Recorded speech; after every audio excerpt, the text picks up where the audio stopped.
To PM7 media. సినీ ఇండస్ట్రీలో కీలక మార్పులకు రంగం సిద్ధమవుతుంది. పరిశ్రమను బలోపేతం చేయటంతో పాటుగా పారదర్శకత పెంచేలా కొత్త నిర్ణయాలపైన కసరత్తు జరుగుతుంది. ఇప్పటికే Telangana CM Revanth, AP deputy CM Pawan Kalyan cinema పరిశ్రమలో రావాల్సిన మార్పులపైన టాలీవుడ్ పెద్దలకు స్పష్టత ఇచ్చారు. అందులో భాగంగా టికెట్ల విధానం నుండి సినీ పరిశ్రమకు సౌకర్యాలపైన నివేదికలు సిద్ధమవుతున్నాయి. తాజాగా ఫిల్మ్ ఛాంబర్ ఆఫ్ కామర్స్ FDCకి కీలక ప్రతిపాదనలు చేసింది. ఇప్పుడు వీటి అమల్లో దిల్ రాజు పాత్ర కీలకంగా మారుతుంది. సినీ ప్రముఖులు తెలంగాణ సీఎం రేవంత్ తో భేటీ సమయంలో ప్రభుత్వం ఇండస్ట్రీకి పూర్తి సహకారం అందిస్తుందని, ఇందుకోసం పరిశ్రమకు ఏం కావాలో ప్రతిపాదనలు ఇవ్వాలని సూచించారు.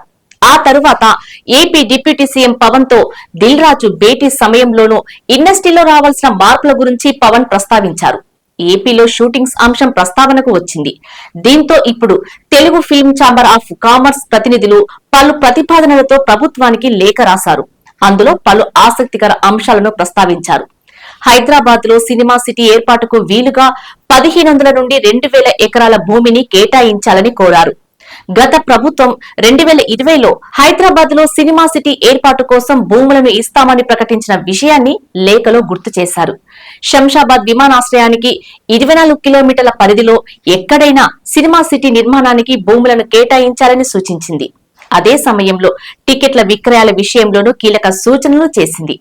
పెద్ద సినిమాల విడుదల సమయంలో బ్లాక్ టికెట్ల దందా జోరుగా సాగుతుందని వివరించింది. దీనిని నియంత్రణ కోసం ఆన్లైన్ టికెటింగ్ వ్యవస్థను ప్రవేశపెట్టాలని ఇండస్ట్రీ ప్రతిపాదించింది. ఆన్లైన్ టికెట్ విధానాన్ని అన్ని ప్రాంతాల్లోనూ అమలయ్యేలా దశల వారీగా చర్యలు చేపట్టాలని ప్రభుత్వానికి సూచన చేసింది. ఇందుకోసం డిజిటల్ సర్వీస్ ప్రొవైడర్స్ విషయంలోనూ ఒక నిర్ణయం తీసుకోవాలని కీలక ప్రతిపాదన చేసింది.